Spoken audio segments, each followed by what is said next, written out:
लेकर कई कहानियां हैं। तो आज गुरुजी हमारे साथ हमारे स्टूडियो में मौजूद हैं और देव दीपोत्सव के महत्व के बारे में वो बताएंगे और कुछ अनसुनी कहानियों से भी वो हमें अवगत कराएंगे। तो गुरुजी इस कार्यक्रम की शुरुआत करेंगे और सबसे पहले बताइए कि देव दिवाली आखिर मनाई क्यों जाती है? जी देखिए रंजना, सर्वप्रथम समस्त देशवासियों को देव दीपावली की शुभकामनाएं, हार्दिक शुभकामनाएं, आपको बहुत बहुत बधाई। ये जो देव दीपावली है, खास तौर से जब दीपावली होती है उससे 15 दिन बाद आती है देव दीपावली, उसको पूर्णिमा कहते हैं। और इस दिन क्या हुआ था कि देव दीपावली का सनातन धर्म में बेहद महत्व है। इस पर्व को लोग बुराई पर अच्छाई की विजय के लिए मनाते हैं और जीत के रूप में मनाते हैं। पौराणिक कथा के अनुसार भगवान शिव के बड़े पुत्र कार्तिकेय ने ताड़कासुर का वध किया था और पिता के मृत्यु के बदला लेने के लिए ताड़कासुर के तीनों बेटे तारकाक्ष, कमलाक्ष और विंध्यामाली ने प्रण लिया था कि हम तीनों को त्रिपुरासुर के नाम से जाना जाता था। तीनों ने कठोर तप कर ब्रह्मा जी को प्रसन्न किया, उनसे अमृतत्व का वरदान मांगा, लेकिन ब्रह्मदेव ने वरदान देने से इनकार कर दिया।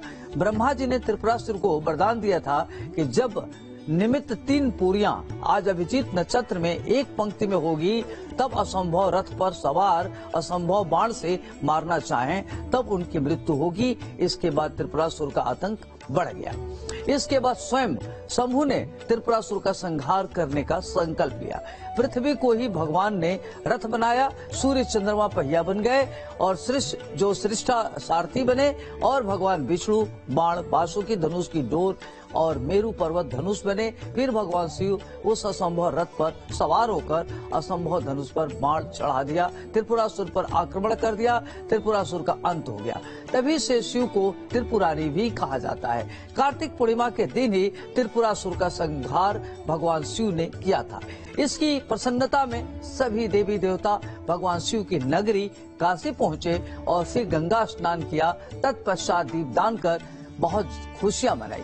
इसी दिन से पृथ्वी पर देव दीपावली मनाने की प्रथा है।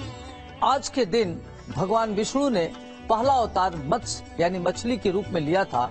उस समय जब जल प्रलय आया था तब मत्स्य अवतार ने ही पूरी सृष्टि की रक्षा की थी। एक मान्यता भी है कि जब श्री कृष्ण के रूप में धरती पर आए भगवान, इसी दिन उन्हें आत्मबोध हुआ था। और यह भी कहा जाता है कि इसी दिन देवी तुलसी जी का भी प्रकाट्य हुआ था। कार्तिक पूर्णिमा पर गुरु नानक देव जी की जयंती भी मनाई जाती है। तो गुरुजी ने बताया कि आखिर देव दीपावली क्यों मनाई जाती है और इसके पीछे का रहस्य क्या है। गुरुजी, इस दिन दीपदान का खास महत्व है, तो जरा हमारे दर्शकों को बताएं कि इस दिन दीपदान का महत्व आखिर क्यों है और कैसे है। देखिए रंजना, जो देव दीपावली यानी कार्तिक पूर्णिमा के दिन गंगा नदी में स्नान करने के बाद 11 दीपों का, 24 दीपों का, 40 दीपों का दान करने का प्राविधान है। फिर नदी के किनारे स्थित किसी मंदिर में पूजा अर्चना कर घर लौट जाएं। घर जाकर माँ तुलसी के गमले और मंदिर में घी का दिया जलाएं। ऐसा करने से माता लक्ष्मी की कृपा प्राप्त होती है। कारण है कि तुलसी को लोग लक्ष्मी स्वरूपा मानते हैं। कहते हैं कि भगवान विष्णु कार्तिक महीने में देवी तुलसी से मिलने आते हैं और उनको तुलसी को लक्ष्मी के रूप में मानते हैं। तो कहते हैं कि अगर तुलसी के समक्ष अगर आप दीपक जलाते हैं तो आपकी बहुत सारी परेशानियां दूर होती हैं, घर में समृद्धि आती है, ऐश्वर्य आता है और सुख समृद्धि होती है। अगर आप संकटों से जूझ रहे हैं तो पूरे पूर्णिमा भर, पूरे कार्तिक महीने में अगर आप तुलसी जी के सामने दीपक जलाते हैं तो आपके लिए बहुत अच्छा रहता है।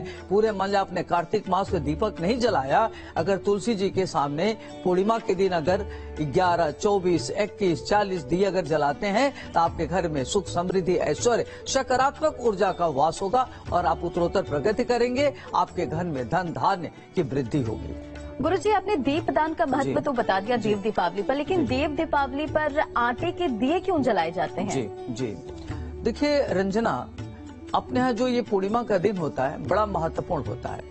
कहते हैं कि जब पूर्णिमा के दिन अगर आप दीपक जलाते हैं तो बड़ा अच्छा मानते हैं कि जो देव दीपावली होता है उस दिन आप क्या करें कि घर में 11 आटे का दीपक बनावें और फिर उस दीपक में क्या करें, घी भरे सारे दीपकों में, उसमें लौंग, कपूर और आप कहीं भी उसको जला सकते हैं, जैसे तेज पत्ते का, छोटा छोटा टुकड़ा कर लीजिए, फिर उसे 11 आटे के दियों का पीपल के पेड़ के नीचे शाम के समय यानी कि संध्या काल के दौरान जलाएं। साथ ही साथ पीपल के पेड़ की 11 परिक्रमा भी करें और घर आकर 11 मिट्टी के दीपक पर मंदिर, मुख्य द्वार, रसोई, छत, बालकनी और तुलसी के पास दीपक जलाएं।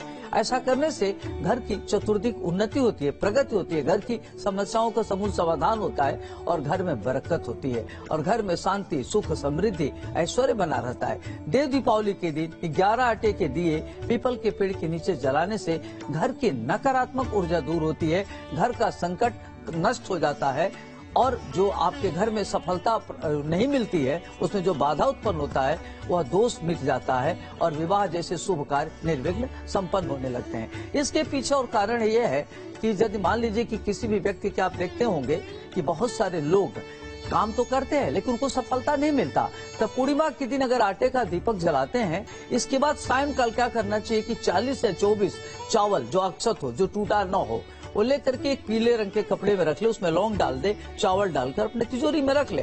देखेंगे कि उनके घर में धन की कमी नहीं रहेगी, भरपूर धन आएगा।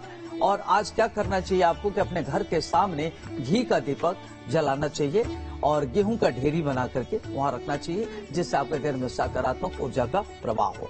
वाकई गुरुजी, तो देव दीपावली के दिन क्या करना चाहिए जो शुभ हो, जिससे कष्टों का नाश हो और जीवन में खुशहाली हो, वो आपने बताया, लेकिन इस दिन क्या नहीं करना चाहिए गुरुजी, वो भी बताएं। जी देखिए रंजना, जो कार्तिक शुक्ल पक्ष की पूर्णिमा तिथि के दिन भक्तों को कम से कम सात्विक भोजन करना चाहिए, आहार विहार ठीक होना चाहिए, भक्तों को तामसिक प्रवृत्ति के से और भोजन से बचना चाहिए। साथ ही साथ किसी भी हाल में किसी भी प्रकार का मदिरा, सुरा, ये सब पान नहीं करना चाहिए, सात्विक भोजन ग्रहण करना चाहिए, ईश्वर भजन करना चाहिए और इन सब चीजों से, नेगेटिव चीजों से दूर रहना चाहिए, जिससे घर में नकारात्मक ऊर्जा का प्रवाह हो, उससे बचना चाहिए। देव दीपावली के दिन धन से करते हैं तो आपके घर में वर्ष पर्यंत धन की कभी कमी नहीं रहेगी, इच्छित धन की प्राप्ति होगी।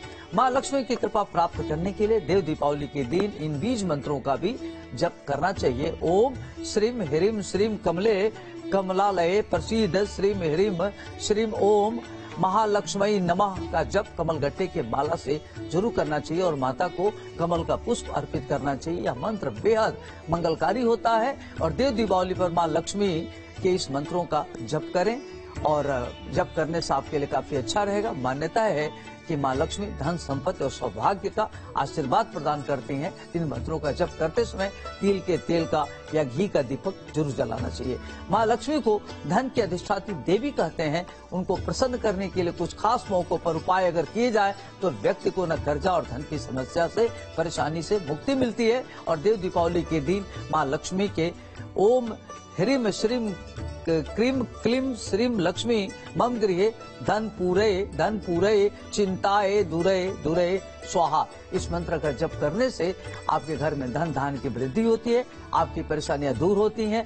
कहते हैं कि अर्थ के बिना सब व्यर्थ है। तो अगर अर्थ आपको चाहिए तो माता लक्ष्मी की पूजा करिए, स्वयं लक्ष्मी नारायण भगवान विष्णु जी की भी आराधना करिए, ताकि आपके घर में सुख, समृद्धि, ऐश्वर्य की प्राप्ति हो। वाकई तो देव दीपावली के पीछे की कुछ अनसुनी कहानी जो कि गुरुजी ने बताई, किन मंत्रों के जाप से मां लक्ष्मी को प्रसन्न किया जा सकता है और देव दीपावली के दिन क्या करे क्या न करे, वो भी है गुरुजी ने बताया। धन्यवाद गुरुजी आपका हमारे इस कार्यक्रम में शामिल होने के लिए, और आपने दर्शकों को बहुत ही सरल शब्दों में बताया कि देव दीपावली के दिन क्या करे क्या ना करे, और ऐसी कई कहानियों से भी आपने हमें अवगत कराया जो शायद हमें नहीं मालूम और जिसके बारे में बहुत से लोगों को जानकारी नहीं होगी। हमारे साथ शामिल होने के लिए गुरुजी बहुत बहुत शुक्रिया। धन्यवाद। पुनः देव दीपावली के देशवासियों